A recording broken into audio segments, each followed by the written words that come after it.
আল্লাহর নবী সাল্লাল্লাহু আলাইহি ওয়াসাল্লাম নবুয়ত প্রাপ্তির পরে তিনি যখন মক্কার মধ্যে দ্বীনের দাওয়াত দেওয়া শুরু করলেন, আল্লাহর নবী যখন মক্কার মানুষদেরকে ডাক দিয়ে বলে, ইয়া আইয়ুহান নাস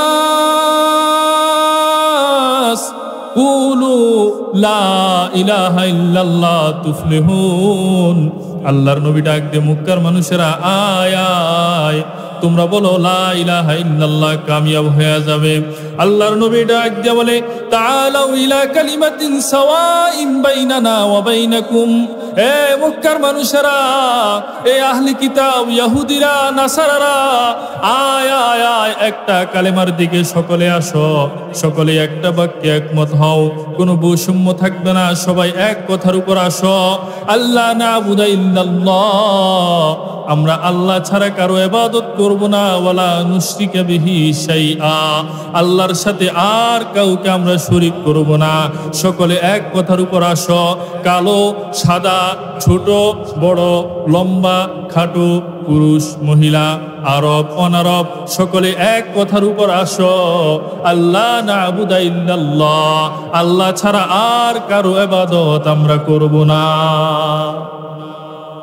মক্কার মানুষেরা একজন মাবুদে বিশ্বাসী না, মক্কার মানুষেরা শিরিক করে, তারা হাজার হাজার দেবতায় বিশ্বাসী, শত শত মাবুদে বিশ্বাসী। মক্কার মানুষেরা লাত, উজ্জা, মানাত, হুবুল অনেকগুলা মূর্তির পূজা করে, একটা বড় পাথর দেখলেও পূজা করে, বড় একটা গাছ দেখলেও পূজা করে। ও দুনিয়ার মুসলমানেরা, আমাদের বাংলাদেশে এমন মানুষ আছে না নাই বলেন? বড় একটা গাছ দেখলে পূজা করে, আছে না নাই বলেন? বড় একটা পাথর দেখলে পূজা করে, আছে না নাই বলেন? আমি চাঁদপুর শহরে 3 বছর ছিলাম। এই 3 বছরে আমি দেখলাম চাঁদপুর শহরে বড় স্টেশন জামে মসজিদের সামনে একটা কাঁঠাল গাছ আছে। এই কাঁঠাল গাছটি অনেক মানুষ পূজা করে। একদিন এক মুরব্বীরে জিগাইলাম, মুরব্বী, গাছ তো কোনোদিন পূজনীয় হতে পারে না। মুরব্বী বলে, এই মোল্লা, তুমি তো এখানে কাঁঠাল গাছ দেখো, আমি তো এখানে 3টা মাজার দেখি। বলেন নাউজুবিল্লাহ। আমারে কি কয়, তুমি তো একটা কাঁঠাল গাছ দেখো, আমি তো 3টা কি দেখি? মাজার দেখি। মুসলমান বন্ধুরা আমার, গত সপ্তাহে বান্দরবন গিয়েছিলাম। বান্দরবন থানচি এলাকার পাশে সাঙ্গু নদী, সাঙ্গু নদীর মধ্যে একটা বড় পাথর পাহাড় থেকে ভেঙে পড়ছে। ওই পাথরটার নাম দিয়েছে এলাকাবাসী রাজা পাথর, কারণ পাহাড় দোষে দোষে যেই পাথরগুলো পড়েছে, ওই পাথরগুলোর মধ্যে এই পাথরটার সাইজ একটু বড়। এই পাথরটার সাইজ বড় হওয়ার কারণে এই পাথরের নাম দিয়েছে রাজা পাথর। ওই এলাকার মানুষেরা এই পাথরের পূজা করে। বলেন নাউজুবিল্লাহ। নাউজুবিল্লাহ। আগামী বছর মাহফিল হইলে তখন কইেন কি কোন? এই যে একটা পাথর, বড় পাথর, এটা কি নিজে সৃষ্টি হয়েছে নাকি পাথর থেকে ভেঙে পড়ছে? একটা বড় পাহাড়, আল্লাহ তাআলার সৃষ্টি কত বিশাল। আপনি পাহাড়ে গেলে বুঝবেন যে আল্লাহ তাআলা এই পাহাড়কে কিভাবে সৃষ্টি করেছে। কত বিশাল পাহাড়, শত শত মাইল ড্রাইভিং করেও পাহাড় শেষ করতে পারি না। এই বিশাল একটা পাহাড় থেকে সামান্য ক্ষুদ্র একটা কণা, একটা পাথর পড়ছে। এই পাথরটার সাইজ অন্য পাথর থেকে বেশি হওয়ার কারণে যদি এটা পূজনীয় হয়ে যায়, তো চিন্তা করেন আমার দেশে এমন অনেক মানুষের বসবাস থাকতে পারে যারা স্বয়ং পাহাড়কেই পূজা করে। মুসলমান বন্ধুরা আমার, আল্লাহ রাব্বুল আলামিনের শুকরিয়া যে আল্লাহ আমাদেরকে তাওহীদে বিশ্বাসী করেছেন। আমরা তো পাথরের পূজা করি না, যেই পাহাড় থেকে পাথর ধসে পড়ছে ওই পাহাড়ের পূজা করি না। আমরা তো পূজা করি ওই আল্লাহ রাব্বুল আলামিনকে, যিনি পাহাড় সৃষ্টি করেছেন, আসমান জমিন সৃষ্টি করেছেন, সাগর নদী সৃষ্টি করেছেন। ওই আল্লাহ রাব্বুল আলামিন সব কিছু যিনি সৃষ্টি করেছেন, আমরা তো ওই আল্লাহ তাআলার ইবাদত করি। বলেন ঠিক কিনা?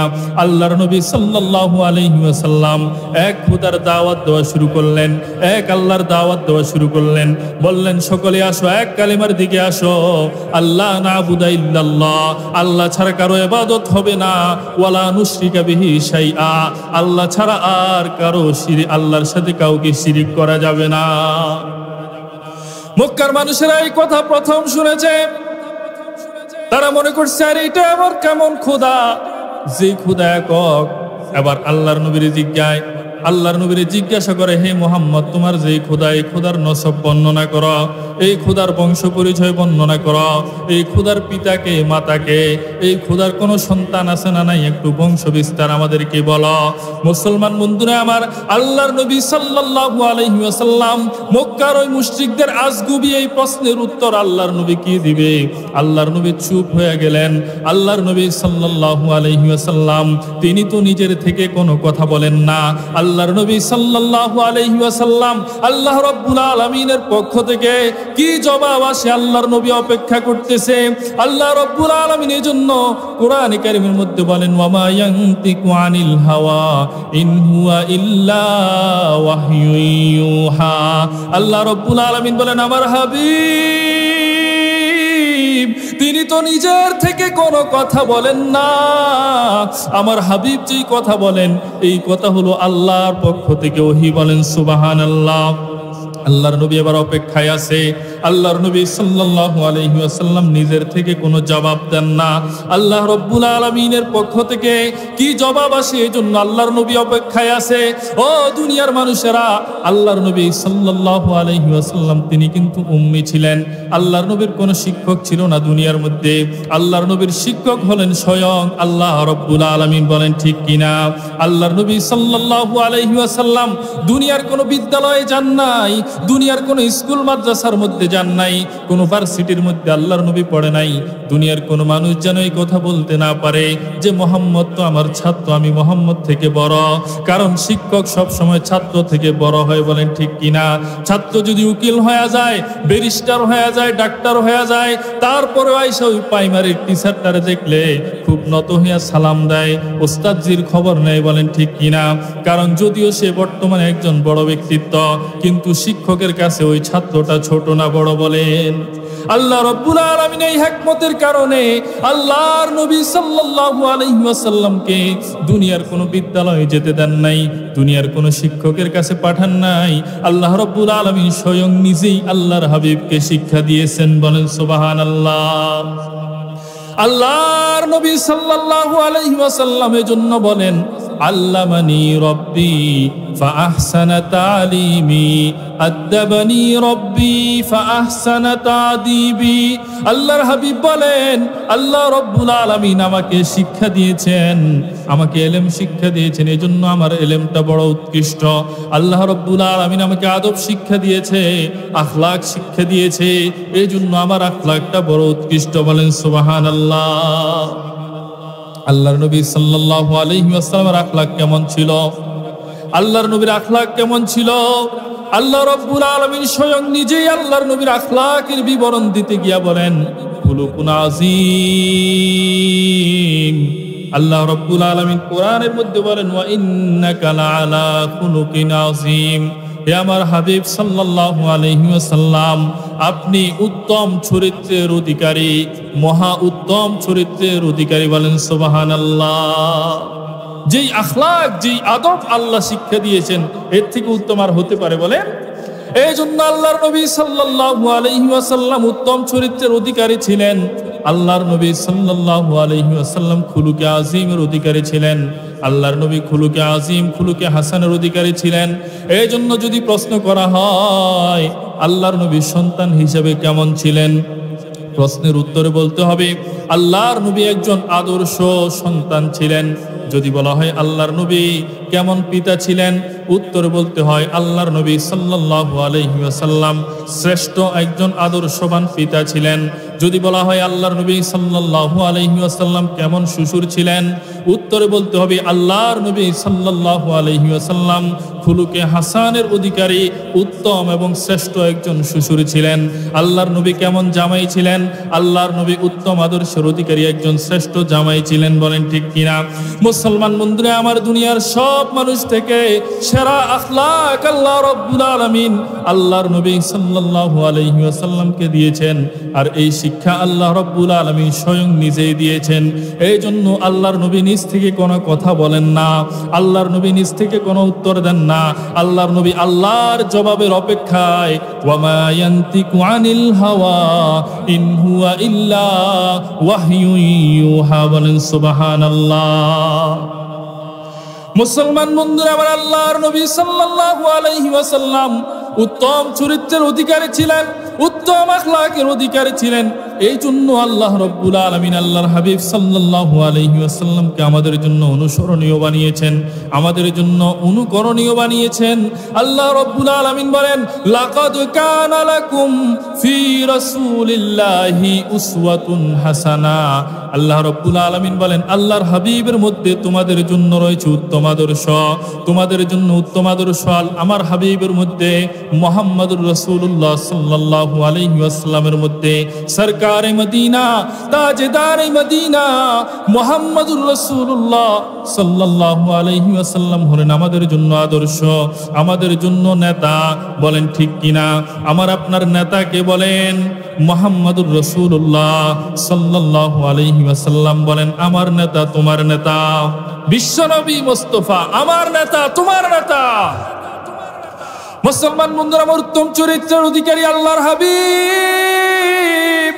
এই জন্য আল্লাহ রাব্বুল আলামিন বলেন, আমার হাবিবের আদর্শ তোমাদের জন্য উত্তম আদর্শ। কোন নায়কের আদর্শ তোমাদের জন্য উত্তম আদর্শ হতে পারে না, গায়কের আদর্শ উত্তম আদর্শ হতে পারে না, খেলোয়াড়ের আদর্শ তোমাদের জন্য উত্তম আদর্শ হতে পারে না, কোন রাজনীতিবিদের আদর্শ আল্লাহর হাবিবের বিপরীত হলে তোমাদের জন্য উত্তম আদর্শ হতে পারে না। একমাত্র আল্লাহর হাবিব সাল্লাল্লাহু আলাইহি ওয়াসাল্লামের আদর্শই আমাদের জন্য উত্তম আদর্শ। বলেন ঠিক কিনা? এজন্য মুসলমান বন্ধুরা আমার, যদি আমরা সবাই আল্লাহর হাবিবকে নেতা হিসাবে মেনে নিই, তো আল্লাহর হাবিবের মুখের মধ্যে দাড়ি ছিল, আমার আপনার মুখেও দাড়ি থাকতে হবে। আল্লাহর হাবিবের গায়ের মধ্যে সুন্নতি পোশাক ছিল, আমার আপনার শরীরের মধ্যে সুন্নতি পোশাক লাগবে। আল্লাহর হাবিব সাল্লাল্লাহু আলাইহি ওয়াসাল্লাম 5 ওয়াক্ত নামাজ জামাতের সাথে আদায় করেছে কিনা বলেন?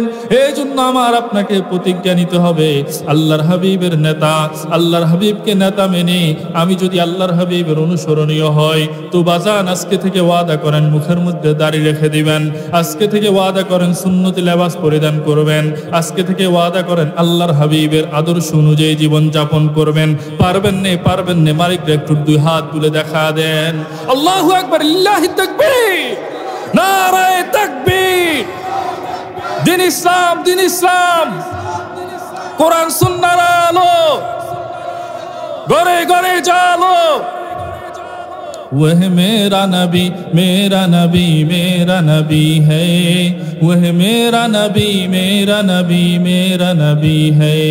अहमद है मोहम्मद है वही ख़त्म रसूल है, मखदूम मुरब्बी है वही वाली कुल है।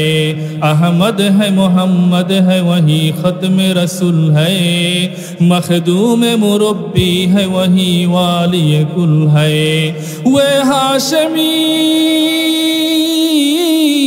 वे हाशिमी मक्की मदनी युल्ला रबी है, वह मेरा नबी मेरा नबी मेरा नबी है। बोलें ना, ज़बान खुले बोलें, वह मेरा नबी मेरा नबी मेरा नबी है। वह जिसके लिए महफिल कौनैन सजी है, फिरदौस बरी जिसके वसीले से बनी है। वे हाशिमी मक्की मदनी युल्ला रबी है, वह मेरा नबी मेरा नबी मेरा नबी है, वह मेरा नबी मेरा नबी मेरा नबी है। সবাই মোহব্বতের সাথে পড়েন সাল্লাল্লাহু আলাইহি ওয়াসাল্লাম। আল্লাহর হাবিব সাল্লাল্লাহু আলাইহি ওয়াসাল্লাম অপেক্ষা করতেছে আল্লাহ রাব্বুল আলামিন জবাবে কি বলেন। আল্লাহ রাব্বুল আলামিন একটা সূরা অবতীর্ণ করে দিলেন, সূরার নাম সূরাতুল ইখলাস। আল্লাহ রাব্বুল আলামিন এই সূরার মধ্যে আল্লাহ রাব্বুল আলামিনের পরিচয় দিয়ে দিয়েছে। ও দুনিয়ার মানুষেরাও, আমার সোনাপুরের মুসলমান ভাইরা শুনেন, আল্লাহ রাব্বুল আলামিন যে কোরআন আমাদেরকে দিয়েছেন, এই কোরআনের মধ্যে 3টা বিষয়ের কথা বলা হয়েছে। একটা হলো তাওহীদ, একটা হলো রিসালাত, আর একটার নাম হলো আখিরাত। আল্লাহ রাব্বুল আলামিন তাওহীদ মানে আল্লাহর একাত্মবাদের কথা বলেছেন, রিসালাত মানে যুগে যুগে আল্লাহ রাব্বুল আলামিন নবী রাসূলদেরকে প্রেরণ করেছেন, এই বিষয়টা আল্লাহ উল্লেখ করেছেন। 3 নম্বর হলো আমার আপনার মৃত্যুর পরে আখিরাতের একটা জীবন আছে না নাই বলেন। কোরআনের মধ্যে আল্লাহ তাআলা এই আখিরাতের বিষয়কে উল্লেখ করেছেন।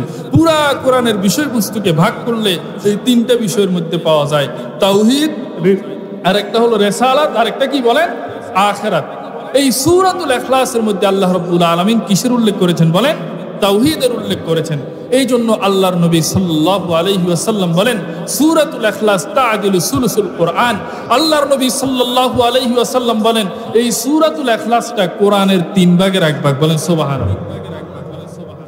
আল্লাহর হাবিব সাল্লাল্লাহু আলাইহি ওয়াসাল্লাম সাহাবীদেরকে একদিন বলে, আমার সাহাবীরা তোমরা কি পারবানি রাত্রে ঘুমানোর আগে কোরআনে কারীমের 1 সুলুস পড়বা, কোরআনে কারীমের 3 ভাগের 1 ভাগ পড়বা, 10 পারা কোরআন ঘুমানোর পূর্বে পড়ে ঘুমাইবা, তোমরা কি পারবানি?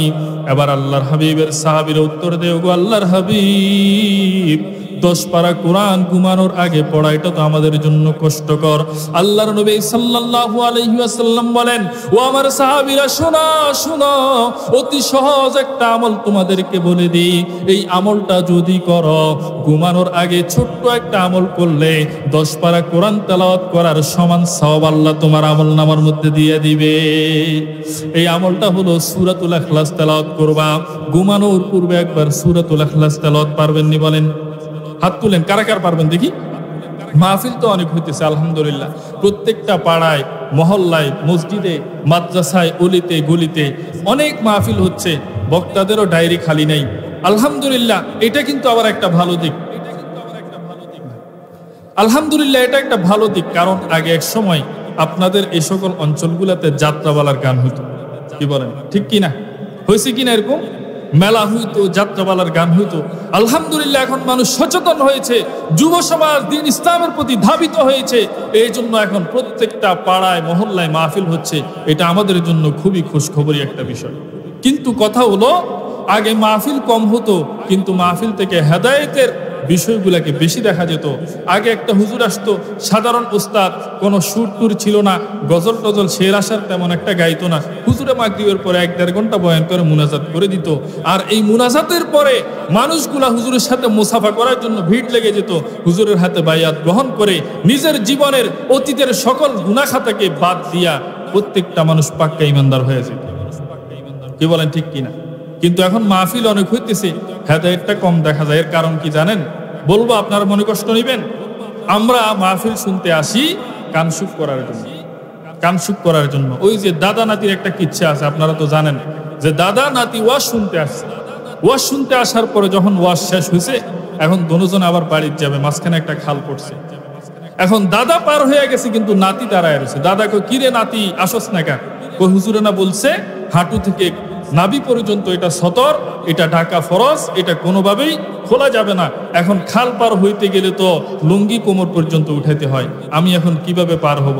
দাদা বলে, নাতি তোর থেকে 2 গুণ বয়স আমার বেশি, আর তোর জন্মের আগ থেকে মাহফিল শুনি, এই খালের ওই পারে মাহফিল দেখে আসছি, জীবনেও খালের এই পারে আনি নাই। আজকে তুই যেহেতু মাহফিলের বয়ান এই পারে আনার জন্য চাইতেছস, এই জন্য সারা রাত তো দাঁড়িয়ে থাক, আমি বাড়ির দিকে চললাম। শুনছেন আপনারা? এমন করে এই যে দাদা নাতির কিচ্ছার মতো যদি হয়, ওই দাদার মতো মাহফিল যদি শুধু ফ্যান্ডেলেই রেখে দেন, তাহলে তো হেদায়েত আসবে কি আসবে না বলেন? এই জন্য আমি আজকে কয়েকটা গুরুত্বপূর্ণ যে আমলের কথাগুলো বলতেছি, সবাই একটু আমলের নিয়তে শুনেন। তাহলে আমরা কি করব? সূরাতুল ইখলাসকে শোয়ার সময় একবার পড়বো, পারবো কিনা বলেন? সম্ভব হলে 3 বার পড়বো, পারবেন তো বাজার? ইনশাআল্লাহ।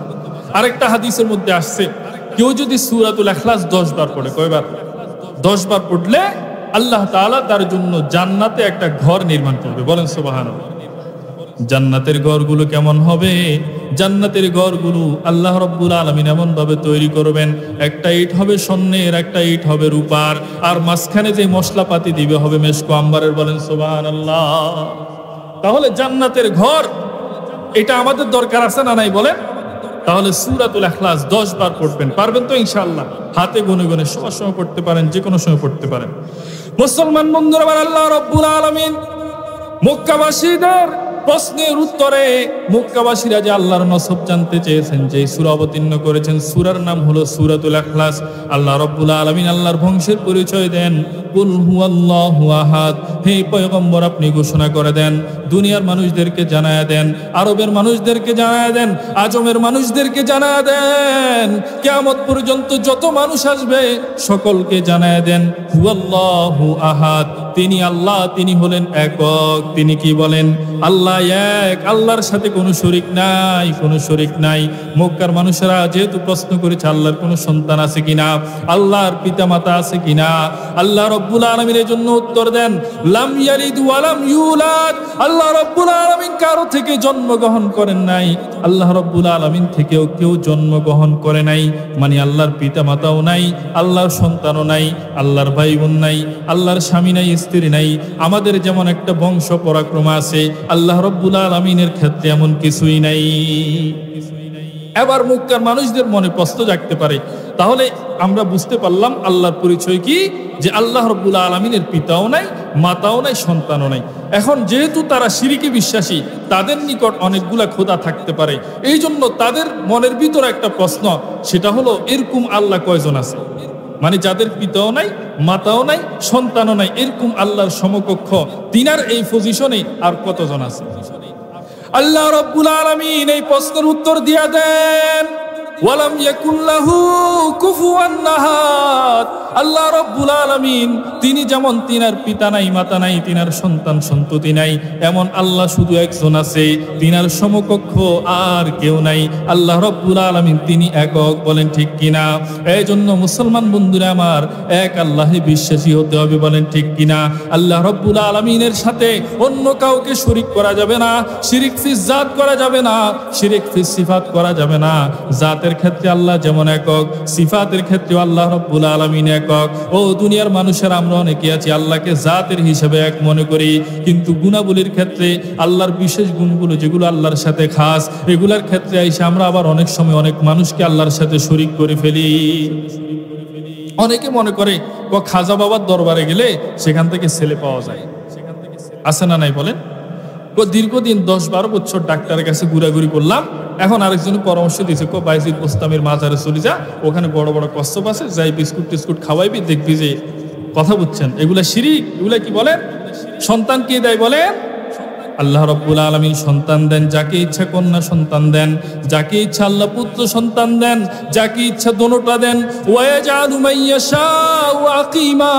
আল্লাহ রব্বুল আলামিন বলেন, বান্দা যার জন্য আমার ইচ্ছা হয় আমি তাকে নিঃসন্তান রেখে দিই। এই জন্য সন্তান কার পক্ষ থেকে আসে বলেন? সন্তান হলেও আল্লাহর পক্ষ থেকে, আল্লাহর ফয়সালা। সন্তান না হলেও আল্লাহর ফয়সালা, বলেন ঠিক না বেঠিক? এইভাবে অনেক ক্ষেত্রে আমরা আল্লাহর সাথে শিরিক করি। এই জন্য এই সকল শিরিক থেকে কি থাকতে হবে বলে? বিরত থাকতে হবে। মুসলমান বন্ধুরা, আল্লাহর হাবিব সাল্লাল্লাহু আলাইহি ওয়াসাল্লাম মক্কার মানুষদেরকে এই কথাগুলো জানায় দিয়েছেন। আল্লাহর হাবিব সাল্লাল্লাহু আলাইহি ওয়াসাল্লামের শান ও মর্যাদা মক্কার মানুষেরা বুঝে নাই। এখন আমাদের দেশের অনেক নাস্তিক মুরতাদরাও বুঝে না। আল্লাহ রাব্বুল আলামিন কোরআনে কারীমের মধ্যে 25 জন নবীর নাম নিয়েছেন। কতজন নবী? 25 জন নবীর নাম নিয়েছেন। হযরত আদম আলাইহিস সালাম, ইব্রাহিম আলাইহিস সালাম, মূসা আলাইহিস সালাম, হারুন আলাইহিস সালাম, শীস আলাইহিস সালাম, আইয়ুব আলাইহিস সালাম, হযরত শুআয়ব আলাইহিস সালাম। এভাবে আল্লাহ রাব্বুল আলামিন অনেক নবী রাসূলদের নাম নিয়েছেন। আল্লাহ রাব্বুল আলামিন সকল নবী রাসূলদের নাম উল্লেখ করেছেন। আল্লাহ তাআলা বলেন, ইয়া আদম উসকুন আনতা ওয়া যাওজুকাল জান্নাহ। হে আদম, তুমি আর তোমার স্ত্রী জান্নাতে বসবাস করো। আল্লাহ রাব্বুল আলামিন সম্বোধন করেছেন ইয়া আদম বলে, কিন্তু আল্লাহর হাবিব সাল্লাল্লাহু আলাইহি ওয়াসাল্লামকে যখন সম্বোধনের বিষয় আসে, আল্লাহ রাব্বুল আলামিন আল্লাহর হাবিবের নাম নেন না। আল্লাহ রাব্বুল আলামিন বলেন ইয়া আইয়ুহাল মুজাম্মিল। আল্লাহ রাব্বুল আলামিন বলেন ইয়া আইয়ুহাল মুদ্দাসসির কুম ফাআনজির ওয়া রাব্বাকা ফাকাব্বির। আল্লাহ রাব্বুল আলামিন বলেন ইয়া আইয়ুহার রাসূল বাল্লিগ মা উনজিলা ইলাইক। আল্লাহ রাব্বুল আলামিন বলেন তাহা। আল্লাহ রাব্বুল আলামিন বলেন ইয়াসিন। আল্লাহ রাব্বুল আলামিন আল্লাহর হাবিব সাল্লাল্লাহু আলাইহি ওয়াসাল্লামকে নাম নেন না। আল্লাহ রাব্বুল আলামিন আল্লাহর হাবিবকে কেমন সম্মান করে দেখেন। আল্লাহ রাব্বুল আলামিন যখন আল্লাহর হাবিবের ব্যাপারে বলেন, আল্লাহ তাআলা বলেন আলাম নাশরাহ লাকা সাদরাক ওয়া ওয়াদানা আনকা বিজরাক আল্লাযী আনকাযা যাহরাক। আল্লাহর হাবিবকে সান্ত্বনা দেওয়ার জন্য আল্লাহ রাব্বুল আলামিন বলেন ওয়া রাফা'না লাকা যিকরাক। হাবিব, আপনার জিকিরকে আমি সমুন্নত করেছি, আপনার আলোচনাকে আমি সমুন্নত করেছি। এই জন্য দুনিয়ার জমিনে যেখানে আল্লাহর নাম হয়, সাথে সাথে আল্লাহর নবীর নাম উচ্চারণ হয়, হয় না বলেন? আজানের মধ্যে হয়নি, তাকবীরের মধ্যে হয়, কালেমার মধ্যে হয়, ও দুনিয়ার মানুষেরা তাশাহুদের মধ্যে হয়, যেখানে আল্লাহর নাম উল্লেখ হয়, আল্লাহর হাবিবের নাম উল্লেখ হয়। আল্লাহ রাব্বুল আলামিন দুনিয়াটারে এমন ভাবে সাজাইছে, দুনিয়ার কোন না কোন জায়গার মধ্যে আজান হইতেছে, কোন না কোন জায়গার মধ্যে ইকামত হইতেছে। সূর্যটা তখন পূর্ব দিক থেকে উদিত হইছে, ওই পূর্ব অঞ্চলের মানুষেরা তখন ফজরের নামাজ পড়ে, আবার কোথাও মানুষরা যোহরের নামাজ পড়তেছে, কোথাও আসরের নামাজ পড়তেছে, কোথাও মাগরিব, কোথাও এশা পড়তেছে। ও দুনিয়ার মানুষেরা, আল্লাহ রাব্বুল আলামিন এমন ভাবে পৃথিবীটাকে সাজাইছে, আমরা যখন ফজরের নামাজ পড়ি তখন আমেরিকার মধ্যে এশারের নামাজ পড়ে, বলেন ঠিক কিনা? এভাবে আল্লাহ রাব্বুল ইজ্জাত এমন ভাবে সাজাইছে, প্রত্যেকটা মুহূর্তে, প্রত্যেকটা সেকেন্ডে কোথাও না কোথাও আযান হইতেছে, ইকামত হইতেছে। আল্লাহর হাবিবের আলোচনা, আল্লাহ রাব্বুল আলামিনের আলোচনার সাথে প্রত্যেকটা মুহূর্ত হইতেছে, বলেন ঠিক কিনা? মক্কার যে মানুষের আল্লাহর হাবিবের বিরোধিতা করেছে, মক্কার ওই আবু জাহেল, মক্কার ওই আবু লাহাব, উতবা, শাইবা, তাদের কোনো নাম নিশানা উল্লেখ নাই, এদের মাটি খুঁড়লে হাড্ডিও পাওয়া যাবে না। কিন্তু আল্লাহর হাবিব সাল্লাল্লাহু আলাইহি ওয়াসাল্লাম দুনিয়ার মধ্যে অঢেল কোনো সম্পত্তির মালিক ছিলেন না। আল্লাহ রাব্বুল আলামিন আল্লাহর হাবিবের ওয়া রাফা'না লাকা যিকরাক বলে আল্লাহর হাবিবের মর্যাদাকে এমন বাড়ায় দিছে, এমন বাড়ায় দিছে, আল্লাহর হাবিবের নাম কিয়ামত পর্যন্ত মানুষ স্মরণ করবে কি করবে না, বলেন? মহব্বতের সাথে বলি সাল্লাল্লাহু আলাইহি ওয়াসাল্লাম, আরো জোরে বলি সাল্লাল্লাহু আলাইহি ওয়াসাল্লাম। মুসলমান বন্ধু আমার, আল্লাহ রাব্বুল আলামিনের পরে বলেন আল্লাহুস সামাদ। সামাদ মানে কি? সামাদ মানে হলো বেনিয়াস, সামাদ মানে হলো অমুখাপেক্ষী, যিনি কারো মুখাপেক্ষী নয়। মুসলমান বন্ধু আমার, দুনিয়ার মধ্যে যত মানুষ আছে কারো না কারো মুখাপেক্ষী, আমরা বলেন ঠিক কিনা? দুনিয়ার মধ্যে যত মানুষ আছে কেউ কারো না কারো মুখাপেক্ষী। আপনি যদি কোটিপতিও হইয়া যান, 10 তলা একটা বিল্ডিং করবেন, ওই 10 তলা বিল্ডিং করার জন্য নিজে নিজে পারবেন নাকি মানুষের সহযোগিতা লাগবে? রাজমিস্ত্রি কন্ট্রাক্টরের কাছে যেতে হবে, হেল্পারের কাছে যেতে হবে, ইলেকট্রিক মিস্ত্রির কাছে যেতে হবে, 5 ফিটারের মিস্ত্রির কাছে যেতে হবে, রং যে করে তার কাছে যেতে হবে কিনা, বলেন? পুরা 10 তলা কমপ্লিট করলেন, সবগুলো বাথরুমের লাইন দেওয়া হয়েছে, কিন্তু স্যানিটারি ট্যাঙ্কির মধ্যে লাইনটা দিবে এটা বাকি আছে। বলুন তো ওই 10 তলা বিল্ডিংটা ব্যবহার করা যাবে কি যাবে না? স্যানিটারি ট্যাঙ্কির মধ্যে এখনো লাইনটা দেয় নাই, বাকি সব কমপ্লিট। এই স্যানিটারি লাইনটা দেওয়ার জন্য বেশি খরচ হবে না, সামান্য একটা পাইপের জোড়া লাগবে, দাম 500 টাকা। মিস্ত্রি যিনি কাজ করবে তার দামও 500 টাকা, মাত্র 1000 টাকা।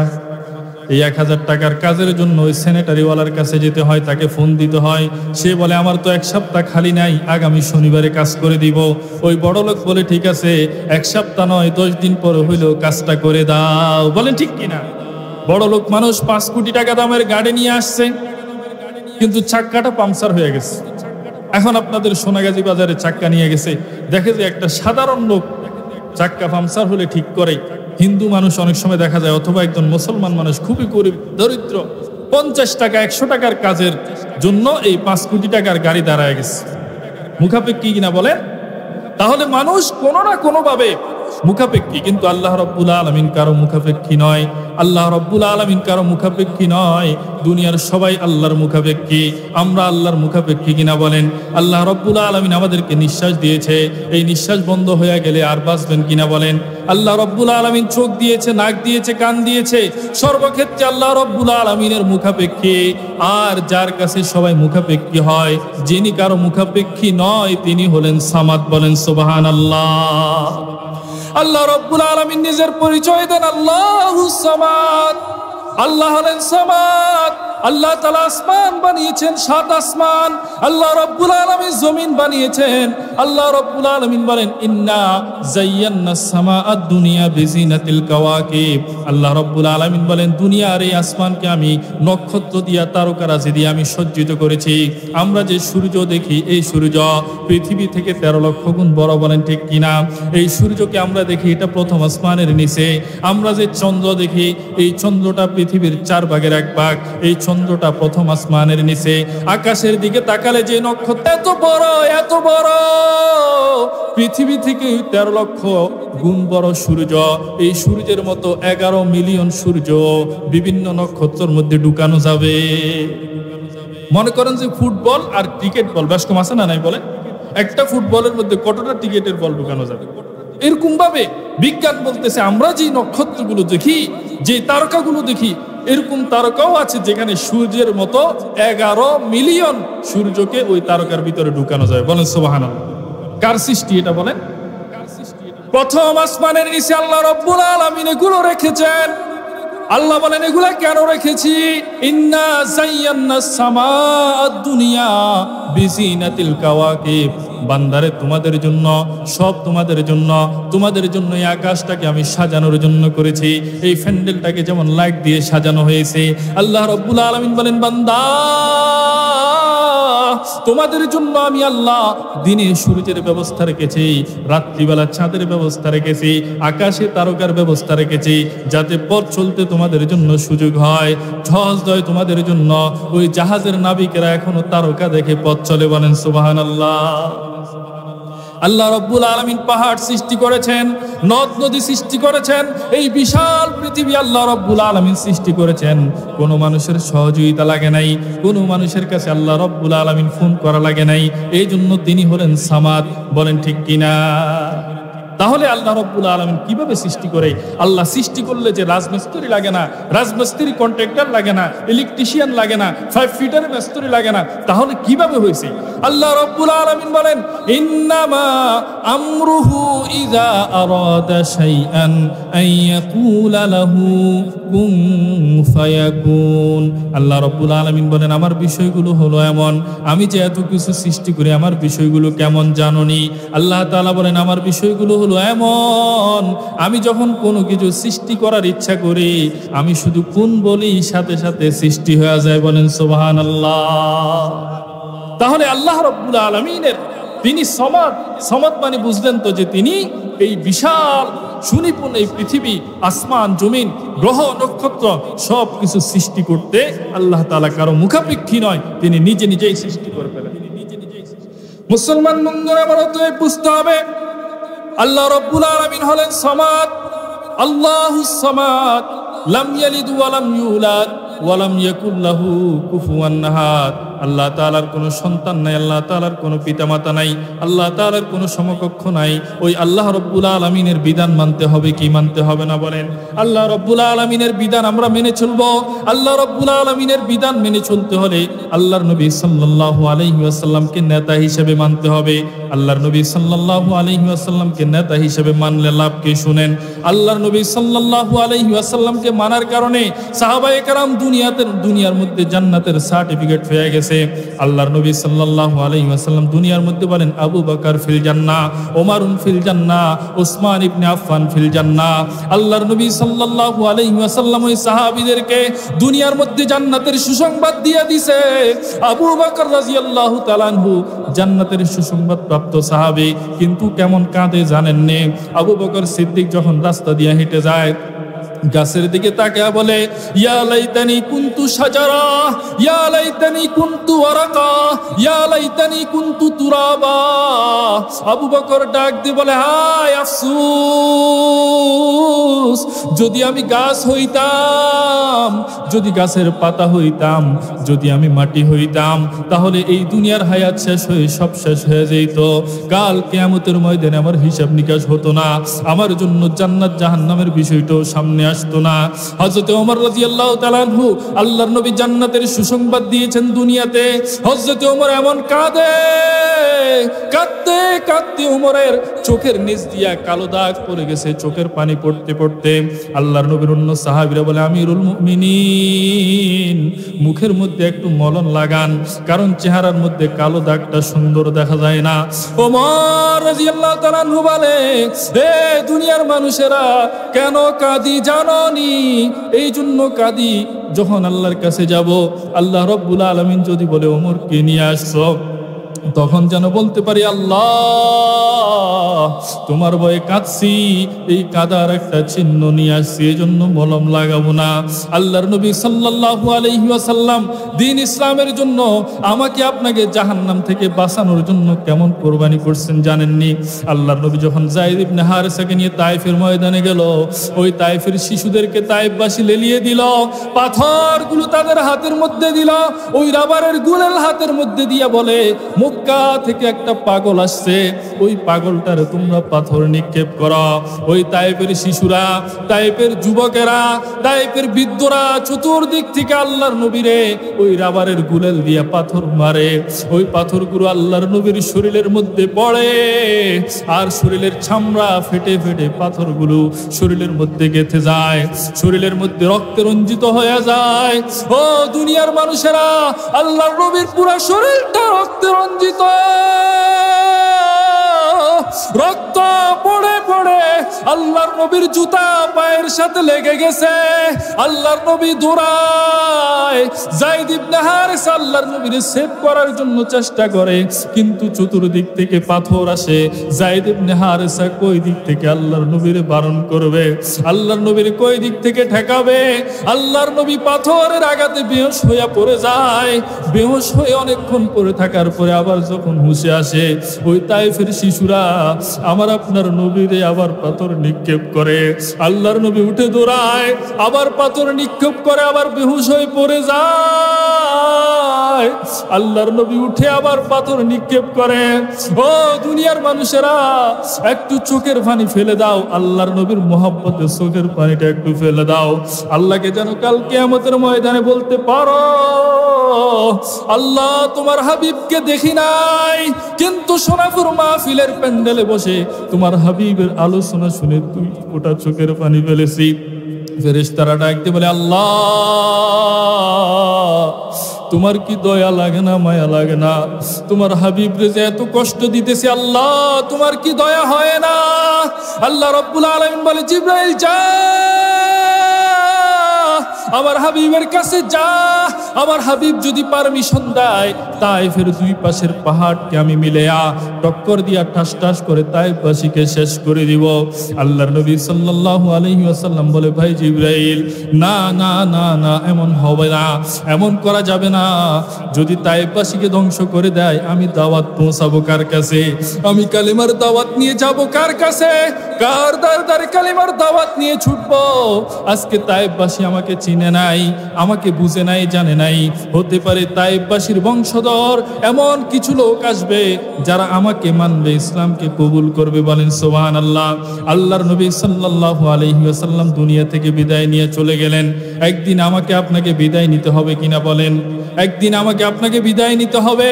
ও দুনিয়ার মানুষেরা, মসজিদের মাইক রেডি আছে, প্রতিদিন কোনো না কোনো মানুষের এলান হয়, অমুক মানুষটা আর দুনিয়াতে নাই।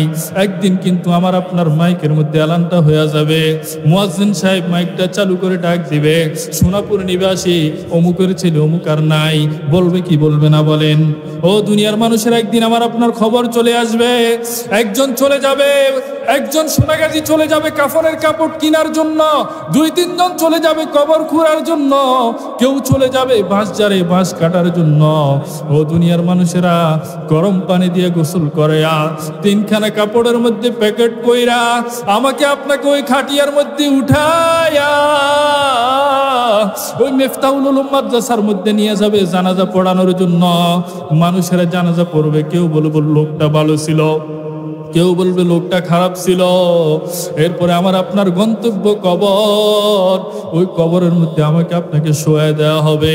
ও সোনাপুর এলাকার মুসলমান ভাইয়েরা, ও আমার পর্দার আড়ালের মা বোনেরা, কবর প্রতিদিন আমাকে আপনাকে ডাক দিয়া বলে, আনা বাইতুল জুলমা, আনা বাইতুল ওয়াহদা, আনা বাইতুল গুরবা, আনা বাইতুদ দুদ। কবর ডাক দিয়ে, আমি অন্ধকার ঘর, আমি সাপ বিচ্ছুর ঘর, আমি পোকামাকড়ের ঘর, আমি একাকী ঘর, আমি কিছুই চিনি না, আমি শুধু চিনি আমল। যদি না এক আমল দিয়ে যাইতে পারো, ওই কবরটা আমার আপনার জন্য জান্নাতের টুকরা হয়ে যাবে। আর যদি গুনাহ নিয়ে যায়, যদি বদ আমল নিয়ে যদি যায়, কবর বলে আমি প্রথমে তোমার সাথে এমন আচরণ করব, আমার ডানের মাটি বামের মাটি মিলে এত জোরে চাপ দিব, তোমার ডান পাজরের হাড্ডিগুলো বাম পাজরের ভিতরে ঢুকে যাবে, হাড্ডিগুলো টাস টাস করে ভেঙে যাবে। এবার আল্লাহ রাব্বুল আলামিন ওই কবরের মধ্যে ৭০টা সাপ নিযুক্ত করে দিবে। ওই কবরের সাপগুলো এত ভয়ঙ্কর, আল্লাহর নবী বলে, একটা সাপ যদি দুনিয়ার জমিনের মধ্যে মুখ তুলে যদি একটা নিঃশ্বাস দেয়, আর এই জমিনের সকল গাছপালা উদ্ভিদগুলো সব জ্বলে পুড়ে ছাই হয়ে যাবে। ওই সাপ অভিশাপটা আমার আপনাকে ধ্বংসন করবে। এই জন্য বন্ধু একটু মালিকের স্মরণ করি, একটু মৃত্যুরে স্মরণ করি। আজকে থেকে এই মাহফিল থেকে ওয়াদা করে যে আল্লাহ আর কোনোদিন গুনাহ করব না, ওয়াদা করতে পারবেননি। দুই হাত তুলে একটু মালিকরে দেখা দেন, আল্লাহ ডাক দিয়ে বলেন আল্লাহ, মহব্বতের সাথে বলেন আল্লাহ, আল্লাহ গুনাহগার বান্দা হাত তুলেছি মাবুদ, আর কোনোদিন গুনাহ করব না, অন্যায় করব না, সুদ খাবো না, ঘুষ খাবো না, চুরি করব না, ডাকাতি করব না, ছিনতাই করব না, মারামারি করব না। আল্লাহ তোমার হুকুমের বিরুদ্ধে যাব না। আল্লাহ তোমার হাবিবের সুন্নতের খেলাফ করব না। আল্লাহ নিজের সকল গুনাহগুলোকে মাফ করে দিয়া আমাদের কলবটাকে তুমি পরিষ্কার করে দাও। আল্লাহ মাসুম বাচ্চার মতোই মাহফিল থেকে বিদায় নেওয়ার তৌফিক দিয়ে দাও। সকল বলি আল্লাহুম্মা আমিন। আল্লাহ রাব্বুল আলামিন আমাদের সকলকে কবুল করুক। এই মাহফিলে যারা একত্রিত হয়েছেন সকলকে আল্লাহ রাব্বুল আলামিন হেদায়েত নসিব করুক। খাস করে আমাকে আপনাকে যে কথাগুলো আমল হয়েছে আমল করার তৌফিক দান করুক। মাগরিবের পর থেকে আমাদের সোনাগাজী এলাকার গৌরব আব্দুর রহমান জামি সাহেব বয়ান করেছেন। সামনে আরো অনেকে আলোচনা করবেন। মুফতি শামীম আল মাহমুদ কাসিমি সাহেব হুজুর মনে হয় এসে গেছেন, বয়ান করবেন। সকলের জন্য আপনারা দোয়া করবেন আল্লাহ তাআলা যেন নেক হায়াত দান করে সুস্থতার সাথে দ্বীনি দাওয়াতকে যেন পৃথিবীর বিভিন্ন প্রান্তে পৌঁছে দিতে পারে। আল্লাহ রাব্বুল আলামিন আমাদেরকে তৌফিক দান করুক। ওয়া আখিরু দাওয়ানা আনিল হামদুলিল্লাহি রাব্বিল আলামিন।